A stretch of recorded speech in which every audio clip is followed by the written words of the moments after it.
Hello and welcome to the Portadown Review Show, which is obviously a spin-off of the Portadown Preview Show. I'm Neil, and alongside me, as always, I am joined by the Mike Ross to my Harvey Specter, Dave Wiggins. Dave, how are you? Surely it's Harvey Spencer for one thing. Oh no, it's Harvey Specter. Come on. Is it? Specter? I've called him Spencer all... Flip me. That's brand new information for me. Unbelievable. How are you keeping? Yeah, I'm doing very well. Just in from a WAP committee meeting, so that was very exciting. And but it feels like football's long time gone, doesn't it? It does indeed, but at least we have the Euros to delve into. But that's not real football, though. Joining us today is the head of Portadown's media team, Mark Beattie. Mark, how are you? I'm not the head. You are. I'm one of the media team. I am not too bad, mate. Thanks. We've declared you the head of it. Yeah, maybe I'm maybe the mouth of it. Maybe that's more accurate. You're the director of operations.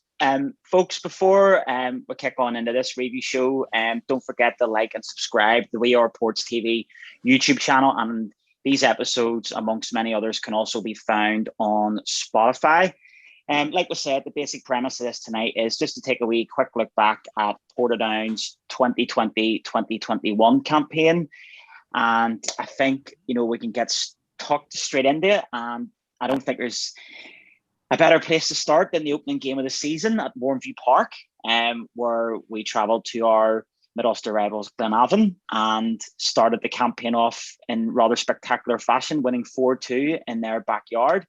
Dave, talk us through that game. How did you feel at the time? I'm sure you were a happy bunny like the rest of us. Do you remember Aaron Burns used to play for us? Yeah. Yeah. But that feels like a lifetime ago now. Just as you're introducing that, I'm thinking, who scored the goals? I'm thinking, Flip, Aaron Burns scored the fourth one. So, do you know what? Flip, that was a great night's crack. Watched it with a few guys, and yeah, just when the fourth goal went in, yeah, it was a pretty nice feeling. But I think we all had a wee sense of we could get something out of that match, didn't we? Going into it, just being newly promoted and playing your big rivals and playing them at their place. There was home fans in, wasn't there? It was, yeah. Yeah. That was a great night, and I just remember hearing a couple of Glenavon supporters from where we usually sit at Mournview Park, just goading Lee Bonus the whole time, just slobbering at him. And then afterwards, of course, there's that when he scored a goal, and there's that photograph floating about still of him and Luke and George Tipton kind of giving the boys a bit of abuse. So it was a very satisfactory start to the season, I have to say. Oh, absolutely. And as you say, the photograph itself, I think it's one that you could maybe one day maybe see in like the social club, up on a big canvas. It's actually, it's a great photograph, Mark. What did you make of that result? It was a great way to start the season, wasn't it? Yeah, absolutely. I was lucky to be there on media duties with our wee team there, and we were sitting in where we normally sit in the Glenfield Road end or something. Yeah. But we were sort of in the middle with the media, with the BBC and stuff, and there was fans around us, and I think I did wear this year's shirt. It was obvious who I was and where I was from, and I just remember actually hurt both biceps because I couldn't squeal and shout and roar like I normally do. But every muscle in my body just tensed that much that I end up spraining both biceps. But happy to do it. 4 goals, 4 celebrations. It's not like you to celebrate out loud when you're standing beside the We Are Ports TV camera, mind you. Usually, you're, whether you want to or not, are giving full commentary and full slobbering. It's usually my laugh. I just laugh in celebrations these days. But no, it was a great night. It was a 5:30 kickoff on the Saturday night, so all the games had been played. It was a strange one. It was sort of early evening. But it sort of felt like a big event because we waited that long to be back, and we were on the BBC and stuff, and it was the highlighted game of the week, and we sort of came into it with no fear. It seemed like there was some brilliant performances. Lee Bonus was great. Got his goals. Steve Murray obviously picked up the 2 first goals, and I thought Ben Guy was the best player I've ever seen that night. He ran the midfield at times, and Chris Lavery done really well. And I think we played a 3-5-2 if I remember right, and Lavery was the wing back. Greg Hall right side centre half and stuff. So it was just a brilliant night. I just loved it. I actually thought by 7:30 at the final whistle, we were probably going to go on and win the league. But I had a couple of cans at that stage, so, optimism. Everything seemed possible. Everything seemed possible at that time. Yeah. Well, it was certainly a great way to kick off the season, but obviously we were brought back down to earth. Obviously, we got beat the following week at home to Korean. But one of the games I want to look at now is actually another defeat, and it was at Shamrock Park, and it was against Linfield, who obviously went on to win the double. And the reason I picked this game, a lot of people were praising Portadown that day, saying our performance was very good, but obviously Linfield's quality shone through in the end, and they got the 3 points. But the reason I picked it was I sort of thought, Portadown, on their day could show that they could hang with the big boys because, obviously we were coming up, we're just promoted, we were underdogs, in more or less nearly every game essentially, not all of them, and I just sort of thought the Linfield game would give a really good count of ourselves, but just fell short. But that was sort of like a recurring theme in quite a few games against the Big Six, so to speak. So what did you make of that game, Mark? 2-1 defeat at home to Shamrock Park. Yeah, the big thing I remember that game, what was the game? Was it Bastian Harry? He got sent off, didn't he? Yeah. For hitting it at George Tipton. And the big thing I remember was Lee Bonus' goal. It was a really quality header, as far as I remember. I think that brought us to 1 each, and then a Kirk Miller cross, a wonder cross to be fair to him, found Waterworth, I think, towards the end for the winner. I remember after that match, there was fans at that stage, but the fans had long gone, and there was still the sort of inquest between players and stuff, and they weren't happy.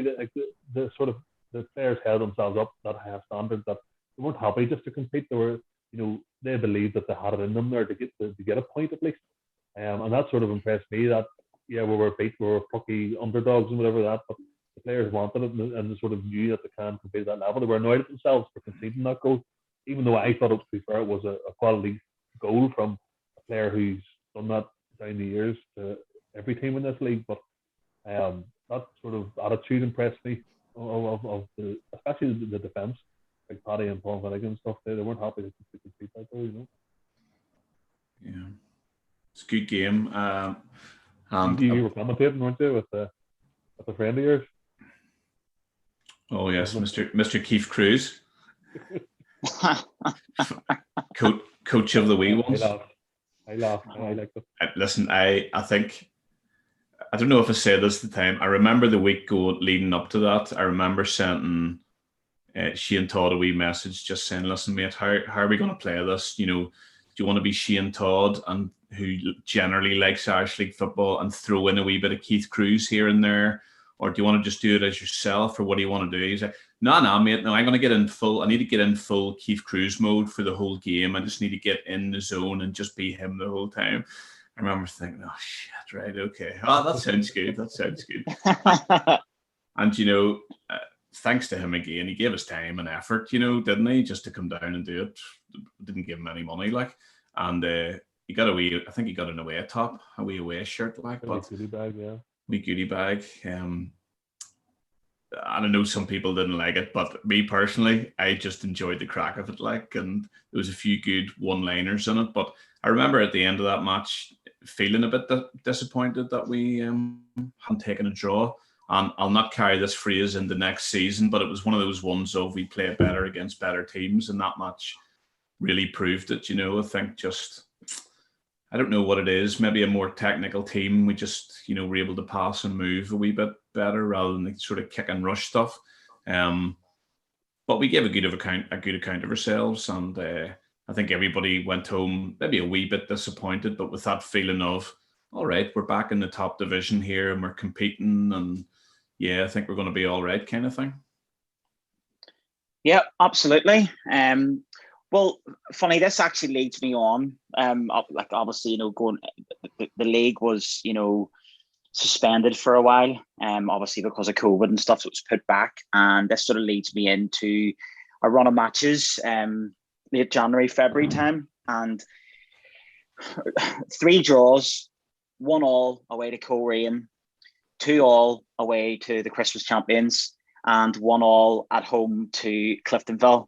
And the game I'm going to focus on here is the 2-2 draw away to Larne at Inver Park, because I thought that was a game that showed there's a lot of fight, hunger, and determination amongst the team, because you're going up to Larne to have the plastic pitch there. You know, they were on a good run at that time, and they do have a lot of good players and stuff. They're technically a good side, and nobody gave us a hope in hell of going up there and getting anything. And we came back and got a last minute equaliser.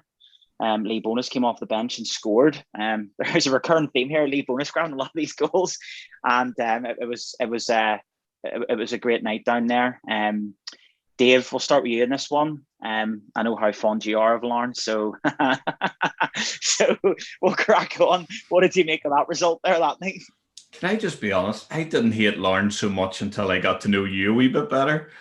I think you're just rubbing off on me.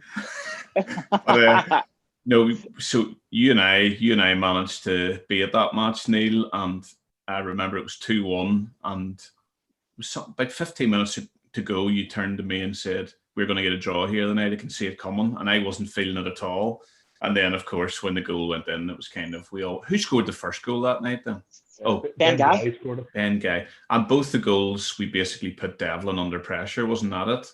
He more or less made mistakes for those goals, and that was enjoyable as well, because there's on Twitter today and stuff, I saw this stuff about, I think it's a disgrace when people boo opponents' national anthems, and it maybe is a wee bit, but I'm not into this.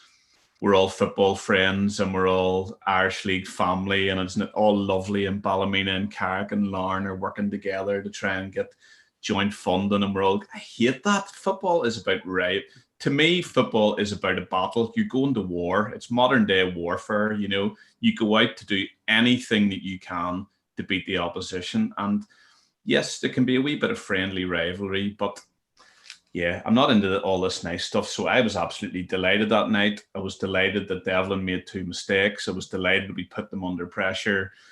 They passed it around well. I think that was Motley Henry's debut as well. And he tortured Eamon Scannell for the first sort of half an hour until Eamon, to be fair, then got the handling of him a wee bit. And, I'm not going to say Larne looked technically more superior team than us, and they moved it around well and everything. But the longer those matches go on, and with Lee Bonus putting people under pressure, you always feel like you've got a chance just to nick a goal, and that's what we did. But funny, before the match, it was quite early on in COVID, wasn't it? And it was quite tight with stewarding and everything. And I got personally escorted to the toilet at Inver Park. Is it still called Inver Park, or have they changed the name of it yet? Maybe the Kenny Bruce Arena or something like that soon, Neil. I don't know. Purple Bricks Park. I don't know. Inver Park at the Kenny Bruce Arena. That's got a ring to it as well. But anyway, Larne had gone on a wee bit of a wobble at that stage. They maybe just weren't winning. Had they gone on, were they drawn quite a lot or something like that? But I remember the steward. I think so, yeah. I think they'd maybe dropped points against Warren Point, maybe. I think it was in around that time, yeah. But anyway, they have a nice wee beer garden behind the stand there up at Inver Park, the Kenny Bruce Arena. And but I was talking to this steward, and I said, "What's going on? You aren't picking up as many points. Too much training." He said, "Too much training, far too much. These boys, I think they're professional. They're training far too much."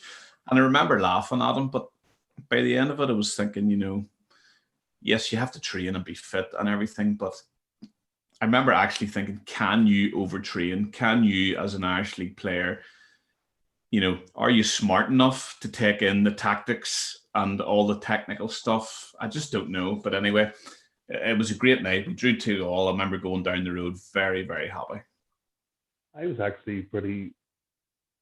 Toward the end of the game, we had not chances, but we had a couple of half chances to win it. I remember... Yes, and a penalty shout, maybe? A penalty shout. There was a handball by Sule. I think it was Lee Bonus was sort of bullying him, basically, getting around him, and the ball came off his hand. It was pretty clear. I actually was behind that net taking pictures as well, so I had a really good view of it, and I was screaming like it was, for me, it was a pretty clear handball and penalty, but referee didn't give it. I think it was Lee Tavender, and it was a couple of penalty shouts that evening that he could have given to Lee, but he just wasn't for budging. I think Lee sometimes, because of his physicality, they let defenders hit him, whereas other strikers they won't let him do that because you can't. Whereas I think Lee, with the way he holds himself, he can take a hit. It's a foul, but I was happy with the draw, but I really thought we should and could have won that in the end. Did you enjoy it, Neil? Very much so. I think you nearly jumped over the fence when the second goal went in. I was delighted. To at least put a spanner in the works of the £4 million fairy tale.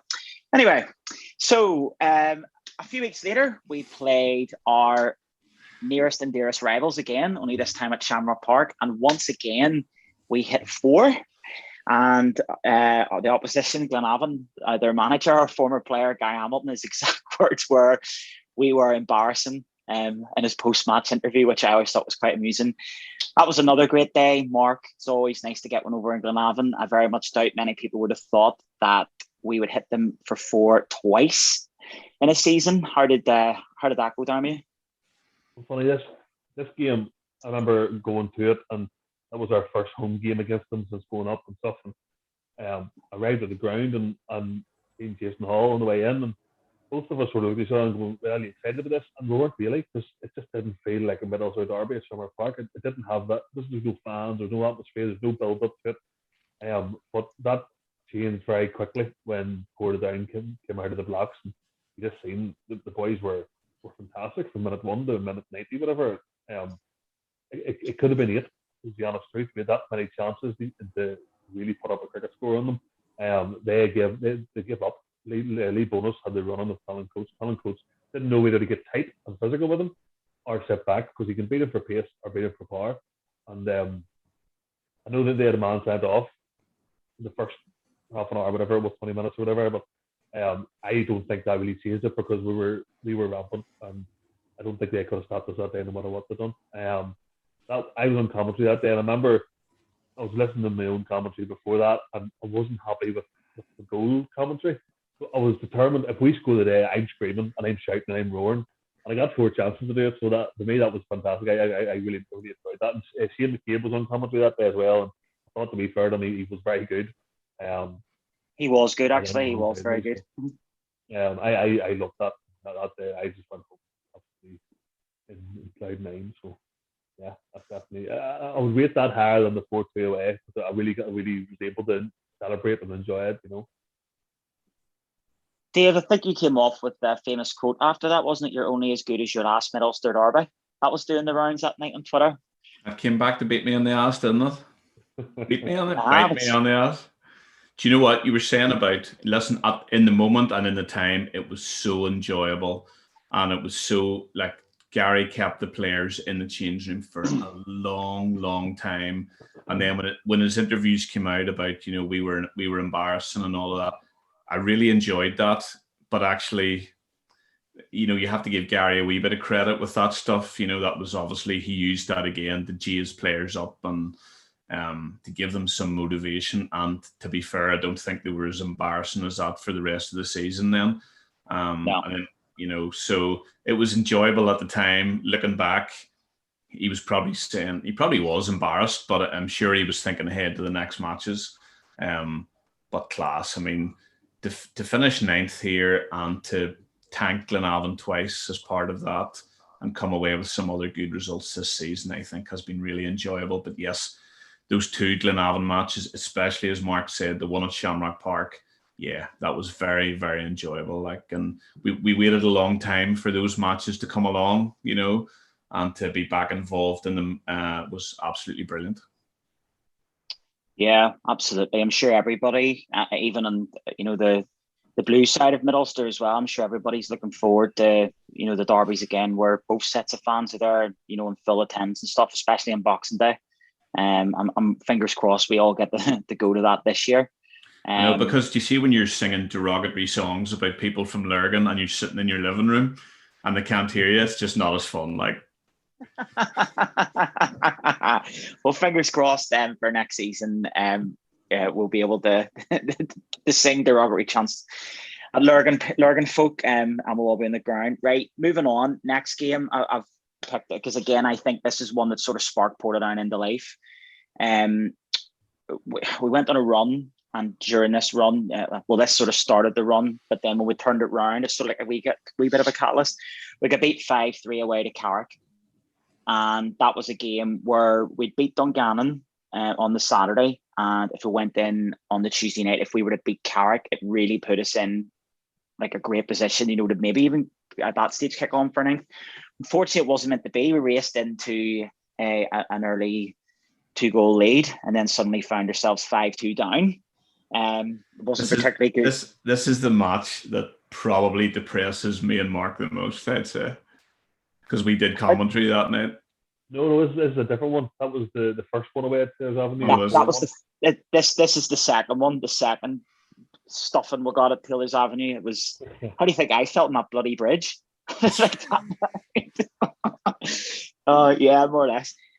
But we lost 5-3 to Carrick that night, and I think that sort of give Tippy the opportunity to maybe give the players, a rocket up the backside, because Portadown, they started off like a house on fire and then just collapsed at that stage. Like Carrick were living rent free in our heads. Lochran, he always was winding the players up. We were biting, and we threw it away. You got to give Carrick credit that night, but that was a particularly bad night during the season. But I thought, it was a catalyst, for giving us a kick up the backside and led us to go on and a good run down the line. And Mark, what were your thoughts that night? I don't really want to talk about it. No, it was. You don't want to look back at the highlights of that game, but if you listen to the first 2 goals, if you listen to the first 2 goals, you just hear me laughing in the background. Like I was loving this. I was like, "This, we have turned this around." You thought that was it, in characters. I was up in the sky. I loved it now, but I was really disappointed in a lot of the players and the sort of the way they got the way it turned out. I mean, yes, some of the football we played in the first 20 minutes was some of the best football we played all year, and then to just fold completely and play into Carrick's hands really annoyed me. And I remember actually, again, was helping out Jason that night, bringing the kit up and stuff. And I was in the makeshift changing room, and the players had all left, and me and Chrissy Wright were there tidying up and stuff. And it was just so depressing. Chrissy was giving a really honest review of the match. He pulls no punches, and he was disgusted at that. Basically, that was, and you're maybe right that it took that to then turn it around, use that as a catalyst to really hit home with some home truths. And I don't think we played as bad the rest of the season. Probably, I think that's fair to say. So maybe it does take that, but I hope it never takes that again because I don't want to do it. It was dreadful that night. Honest to God, like I was getting tortured. Like what? That was the night you officially joined the Ladder Loyal, wasn't it? Yeah, that was funny that night. It's the 2 lads saying they stopped off at the home base on the way up to get a ladder. It's like you don't need one; you just stand on the rope hard so you can see the whole way across. Oh dear. I had a mate of mine, he's secretary at Carrick, and he was down the pitch and he was like waving up at us and all, and I was giving him the fingers back and all. Oh, the things you do for your club. But Dave, what were your thoughts on the match that night? You weren't happy at all, like. Same as Mark. Next. Aye, fair enough. We'll move on. Well, funny enough, it's reversal. It's the first game against Carrick at Shamrock Park, and we beat them 2-0. And this was during a run where we won 4 games out of 5. I think that was good to get the monkey off the back against Carrick, because they've had the hoodoo over us for the last few years, and we really needed that win. So 2-0 at home to Carrick. Dave, what were your thoughts on that one? I don't really remember. I think it was in commentary potentially. You were, yeah. I think he scored the free kick early on from Wayne. Oh yes. And then Bonus scored a header from a free kick, because that was the first time I ever clipped a wee soundbite of my own commentary, But you were, because you sent me, or I messaged you to be like, "Here, can you pass on condolences?" There was my mates that were there watching it with me, Carrick fans in the house. Oh yeah, that's right. And you read it out. That's right. No, yeah, it was just that feeling of, I didn't think Carrick got the upper hand on us at all, really, in the whole match. And as far as I remember, just feeling that, okay, there's something ticked off. That's off our shoulders now. We've beaten Carrick. I don't think we'll ever get beaten by Carrick ever again. And that's the monkey off the back, No, but I remember just feeling a great sense of satisfaction that after so many times trying, championship matches, playoff finals, the whole season, and finally we've beaten them, and that felt really good. I just remember the satisfaction of beating them, and I think we were comfortable enough for most of the match. I don't really remember much else about it, to be perfectly honest, Mark. I remember being we were in control for most of that game. Carrick really didn't get a foothold in the game, truth be told, but the longer it went on 1-0, you always think there's a sting in the tail. But I thought we were professional. We played our game that day. I actually seen a shift. I think a lot of times when we played Carrick, and the reason for our downfall is that we try to match them physically and we try to play their game, and it never works. And I seen a real effort from the first minute that day that we were going to play our game and we were going to be better at it than Carrick were, and we are better at it than they are. I think it was a big thing that happened early on, and I made a note of it. That game was Lockburn got booked early for an off the ball tackle with Bonus, and that just ruined him because he couldn't do that again. Bonus knew that he wasn't going to get kicked by him, so he could now run past him. So I think that was a big factor in it, quieting him down. We just looked in control. I thought Sam Ward and tipped in the midfield that day. I thought the two of them were really good in controlling the midfield. Like yourself, just satisfaction. I was pleased to get that over that hump. Hopefully that's the monkey off the back. We can do it at Peter's Avenue sometime now. So I'm just remembering one other little funny moment where about maybe half an hour after the match, maybe later, I was coming out the door, and I remember just going, yes, out the back of the stand. And I looked around, and Niall and Clifford, their coach, what do you call him? Clifford, big guy, Clifford Adams. Yeah, Clifford Adams. And I remember shouting you, and I looked around, and they were standing there, and I was like, oh, lads, that wasn't for you. That was just an enormous feeling of me, that satisfaction. And Niall goes something like, well, it wasn't for the want of this great football I keep hearing about.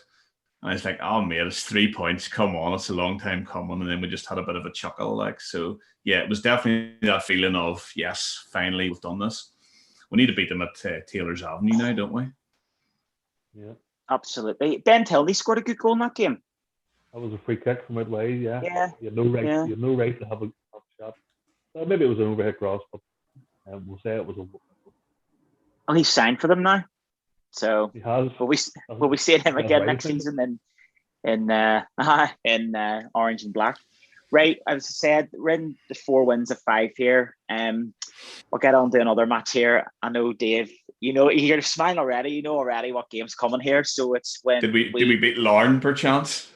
Yes. And we beat the Christmas champions 2-1, and I think you sound clipped your commentary again for that game. Lee Bonus scored a winner.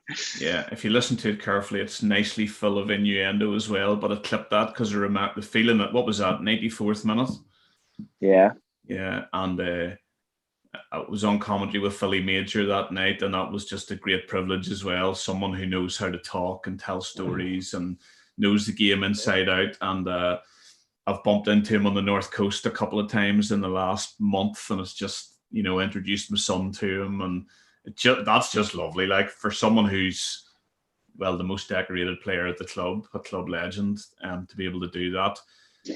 But I remember that Stephen Taggart scored our first goal in Philly Major. He was just sitting talking, and I was just like in awe, just listening to everything that he was saying. The next thing, the ball bounced in front of Stevie Taggart, and I remember just very quickly going, "Scrape man, stay," And I just interrupted him as the ball was looping over Devlin's head, and that was a great goal. But I have to say, Lee Bonus's goal then, what was it, 93rd minute, something like that? Yeah. That was the moment of the season for me, personally speaking. to be on commentary and for, just battling against Larne. And then again, Lee puts him under pressure. He passes it into Ben Guy. It was quite a poor pass. And then Randall picked it up and knocked it back into Lee's path. But he still had a wee bit to do to hold off Soulé, get a touch, and he put it into the corner past Mitchell was in nets, I think, at that stage. Yeah. Because he had come on at half time. So for me, that was a great moment of the season. It was a super goal. It was an enjoyable game. If the fans had been in, I think they would have been over the fence, hanging over the fence. Lee would have high-fived about 50 people and got kissed and cuddled the whole way down the fence. And that was really enjoyable. And of course, it was the first time we'd beaten one of the top teams in the top half of the table that season. All of that, it was just a great night, yeah.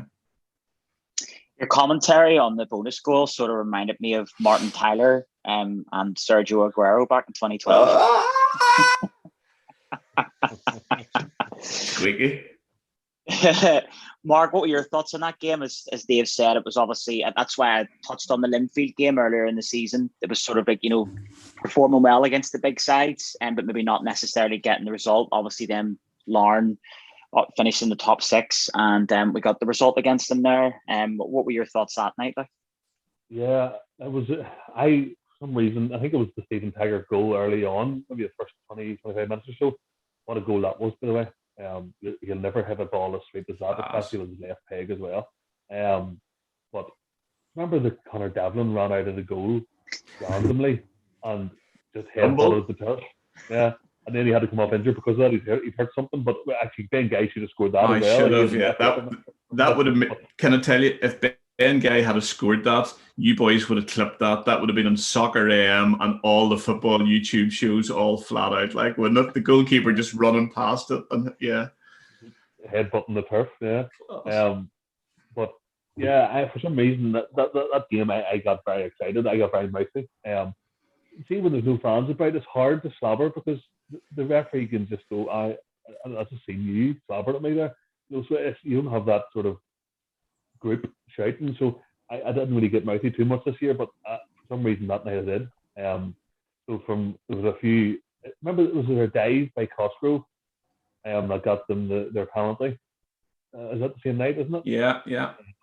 And I just lost it, slobbering then. So I was mouthy for the rest of the night. And you get Jacob saved. Did Jacob save the penalty? Is that night? It could be. I can't remember. I remember they hit the post in the second half as well. It was piling on the pressure on us to try to get a winner. And to get that goal at the end, it just sort of summed up Lee Bonus for his season.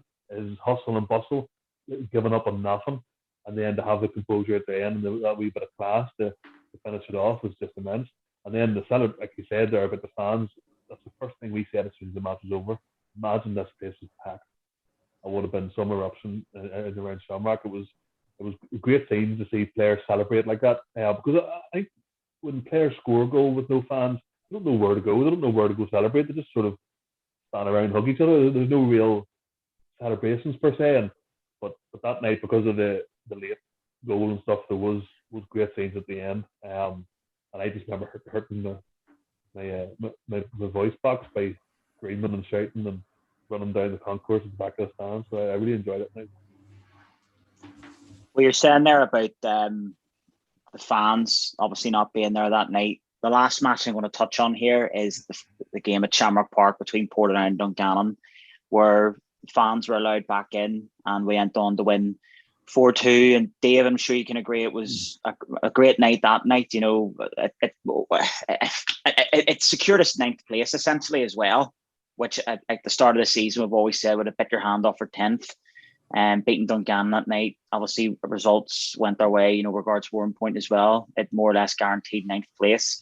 But it was just great to have not obviously not full capacity, but it was great to have some fans back on the ground again, wasn't it? Yeah, it was. And without sounding like too much of a softy, it was a fairly emotional night as well, to have people back. And I think what we all miss is being in the stand with our friends and our family and the people we watch football with every Saturday and the odd Tuesday night. And this is my own personal opinion, but football matches outdoors in a 3,000 seater, I don't think there was any reason why for a larger chunk of the season we couldn't have had more supporters in. Granted, spread out and everything like that, and in a controlled fashion. That has frustrated me for a lot of months. But to finally have them back and to get a good result, and even to hear a wee bit of singing. I remember going out to the match and I said to Levi, my son, "Oh, we'll maybe get a wee sing song tonight," and so we did by the end of the match. Well, when we scored, there was a bit of singing at the end of the match. There was a wee sing song as well, a wee bit of the old walking down the Brownstown Road, you know. And I remember just actually thinking, oh, this is class. This is, you know, we need this more often. And then just watching football on TV since even the FA Cup final and stuff, I think what we all really miss is, and probably the last time we've had it properly has been maybe like on Boxing Days in Loughgall, where you're just jam-packed in with people shoulder to shoulder. There's goals being scored, the crack's good, there's singing going on. And that's what football's all about. And I can't wait for next season now.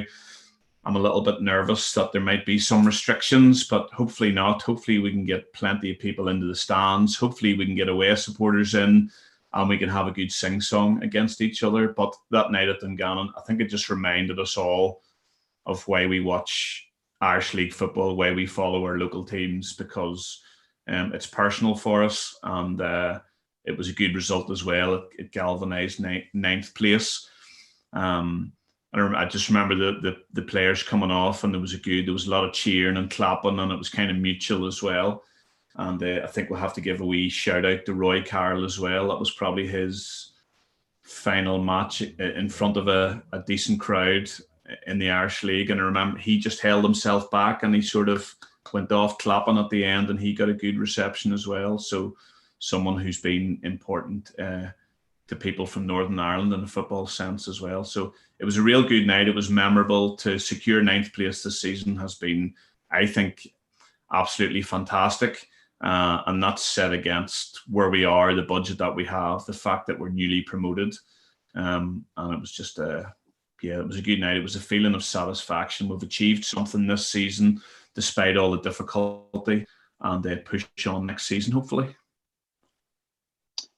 Absolutely. I echo those sentiments as well. Mark, I'm going to assume you're in a total agreement with the pair of us there regards to the last game. It was great having everyone back again.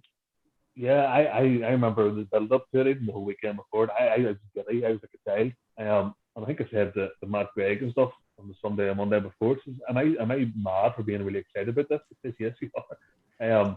But and it was, so people were saying, you know, it's only a friendly, it's the end of the year, nobody cares, you're not going to get relegated. You know, there's nothing riding on this. Well, it's not even, you know, it's not a real football match. There's no live or die with it. But it was more just spending the whole year watching the matches.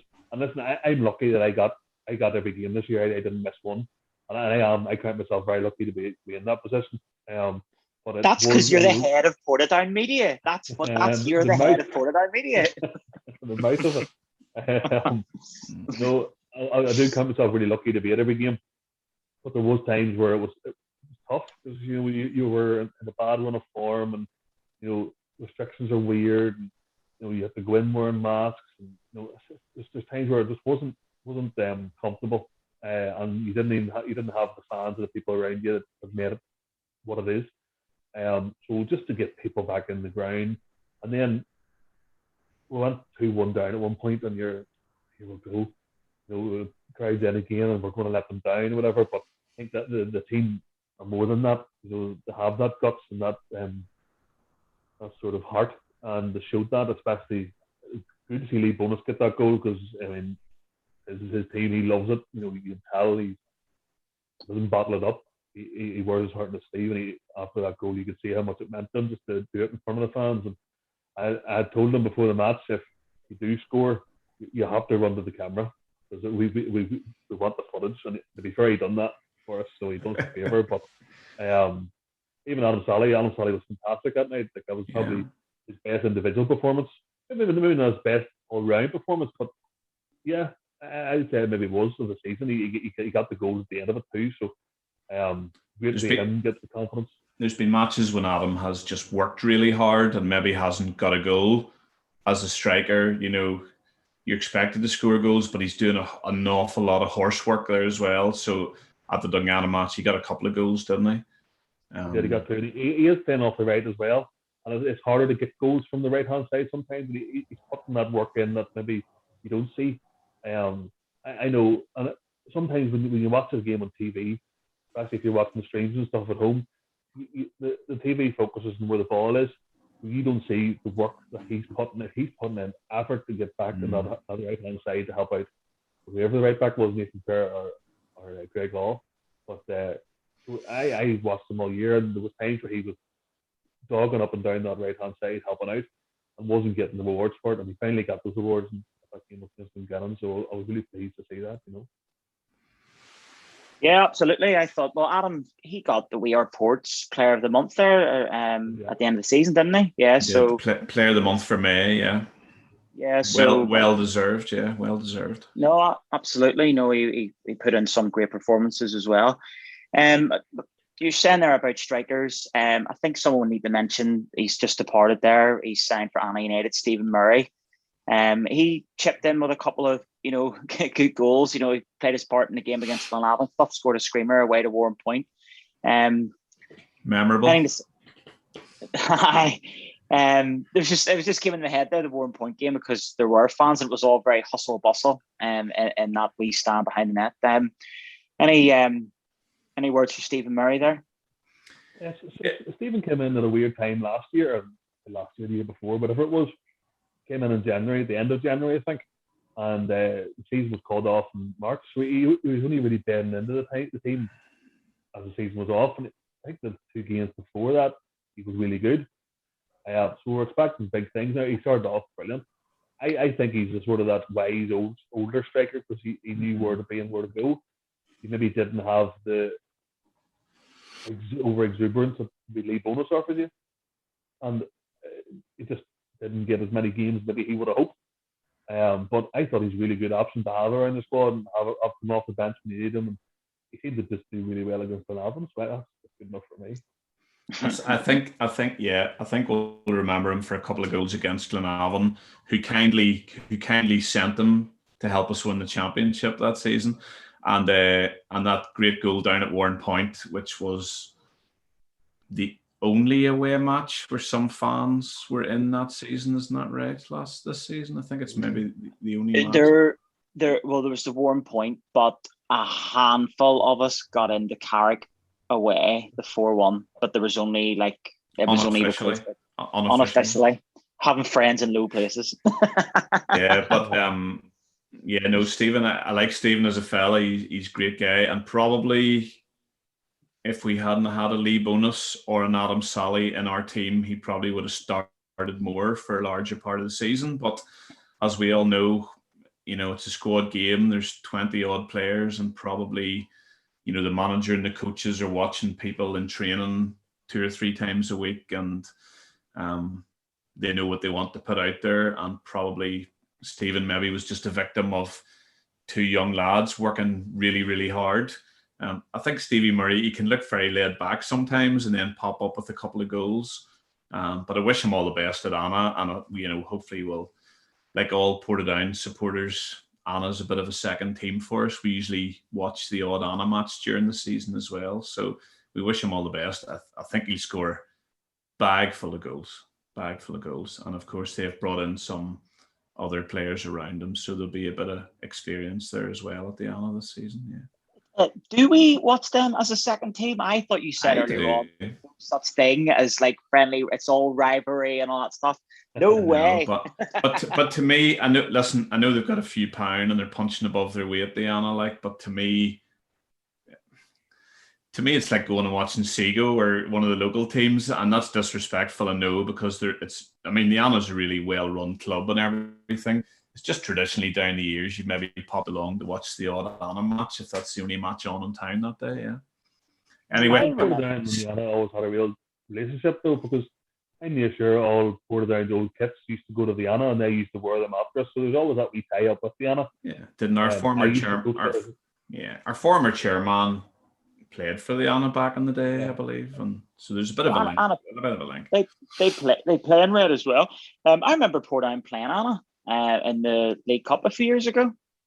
Thank God they're not. Thank God we're not playing them in the Championship next season. That would have been depressing.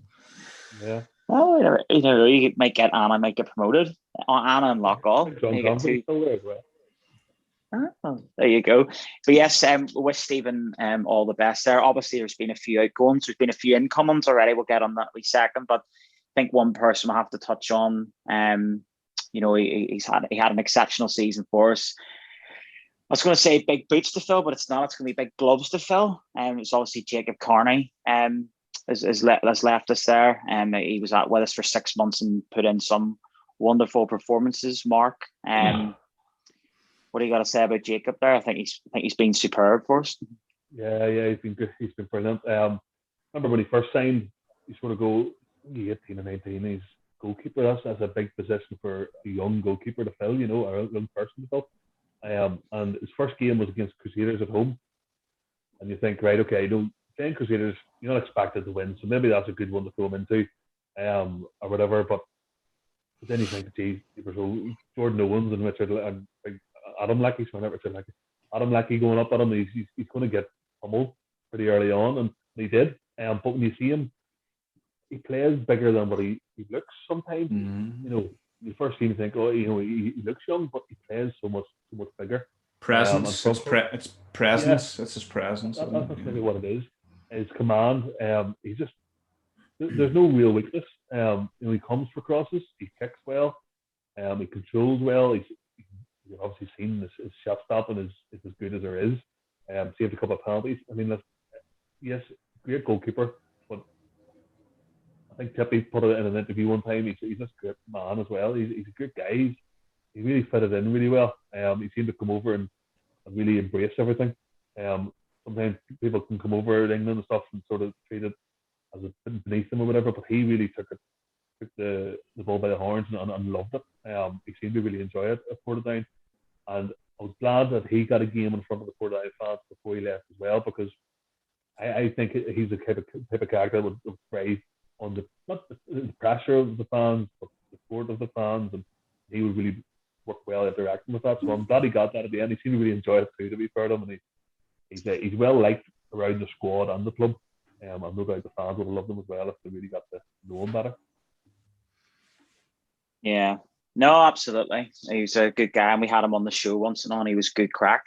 We've obviously. Could I, Neil? Sorry, could I just mention everything about Jacob Carney is brilliant, great lad. Everything Mark said, but he turned up to the end of season family picnic in this pair of trainers that I can only assume were very expensive, but they had like a plastic cable tie on them, like a plastic label thing, which it must be all in for all the young ones. But being an old person, I was like, what the flip are those, But I meant to look them up to see how much they were, but it was great actually. And you could tell that he appreciated Portadown this season because he had his family over for the end of season family picnic, which he really didn't have to do, but they came over for the day, stayed in Portadown that night and went home. And of course, he went home with a couple of Young Player of the Year awards, which any other season he probably would have swept the boards. But as we know, that he's a different player swept the boards.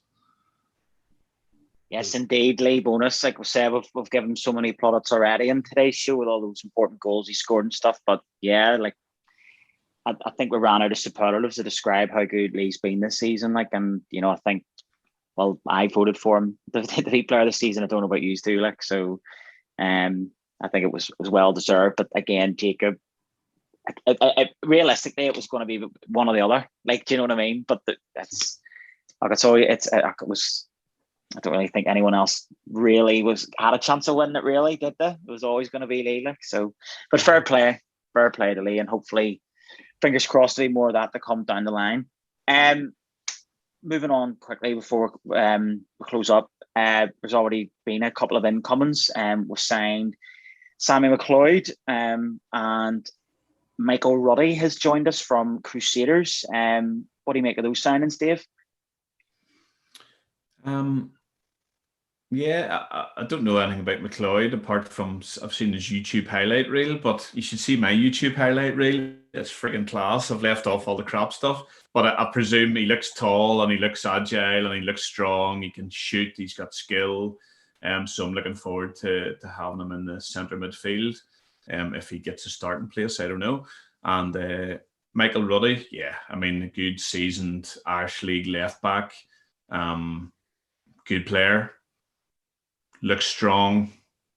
Looks much older than he is, actually. I think he's 27 or 28, Mark, isn't he? Yeah, okay. Yeah, but no, he's a good hard tackling left back, can get up and down, takes the odd shot, scores the odd disallowed penalty, you know. I was going to say that. You ruined it on that. He seems a good lad. He seems a good lad, and obviously we need to sign a couple of goalkeepers. And I would say at the WAP AGM, Peter Honeyford, the director of football, was there, and a couple of people were panicking. And he said, "Listen, there'll be a few more signings over the summer. Don't worry about that." And I think maybe, the season ahead, we might have a slightly smaller squad with maybe slightly better quality in it. I think that's the target anyway. So I'm really looking forward to seeing another couple of players that we bring in, and hopefully we'll hear about a couple of contract extensions soon. There's obviously work going on behind the scenes that we don't really know about. But I'm looking forward to seeing what our starting lineup is in the first game next season for sure. I've already got one eye on it. Absolutely. Any particular fixtures you're looking forward to next season? Just the usuals. I'm looking forward to every game, but I want us to go to Taylor's Avenue and beat Carrick twice. I want us to, obviously you've got your Glentorns and your Glenavons. They're the ones that stand out all the time. But I love playing every match. It doesn't matter. I'm even looking forward to seeing us playing against Dungannon, Warren Point, the teams we were in and around this season, to see if we've maybe taken that step and pushed on a little bit further. I'm just looking forward to this season, yeah. But Glenavon, Glentoran, those are the matches that always take the eye for me. How about you, Mark? Any fixtures you're looking forward to next season? I'm just looking forward to the like I said before, the live or die sort of element of football again. The fans back in, and if you lose, it's the worst thing in the world, and if you win, it's the best thing in the world. I'm looking forward to that whole the hype around everything again. Well, in saying that, I've been not stressed out over football for a while. I'm enjoying a couple of weeks break here of no stress. But yeah, let's bring it back on. I always look forward to the end of the season from the last couple of weeks. Whenever we'll get to the end of the season, relax for a few weeks. And after a week or two, you're bored again. You want to do it. It's just the way of life. So I'm looking forward to just getting back into it again. I love the start of the season. You've the new kits going on. You've a couple of new players, and you're going to trying to figure them out and see their plus points and what they can do and can't do. And like it's interesting to see how a team shapes out and stuff. So yeah, bring it on. I'm looking forward to it. That's good. Well, you touched there on the new kits coming out. Obviously, myself and Dave have been plugging all season for a yellow away kit, and it looks like we're getting our wish here for next season. So for everyone to keep their eyes peeled on Portadown's social media. And I actually heard there's been a late change, and it's going to be pink, like a shade of pink. What? You've just sunk Neil there, space drop. Nah, yeah. No, I'm only joking. It's like, here, don't even do that to me. Like, no, folks, keep your eyes peeled on Portadown's social media, and then when the kit drops, go and buy it, please. Listen, fellas, it's been great chatting about Portadown season there. I think it's just time to wrap it up, and we can look forward to next season. You can, Neil, before you do, give me your one highlight of the season. What's your best moment of the season? You know what? I'm actually going. I know we're laughing and joking there about the Lauren stuff and the Carrick games and stuff, but you know what? I'm actually going to say the Dungannon 4-2 at the end of the season.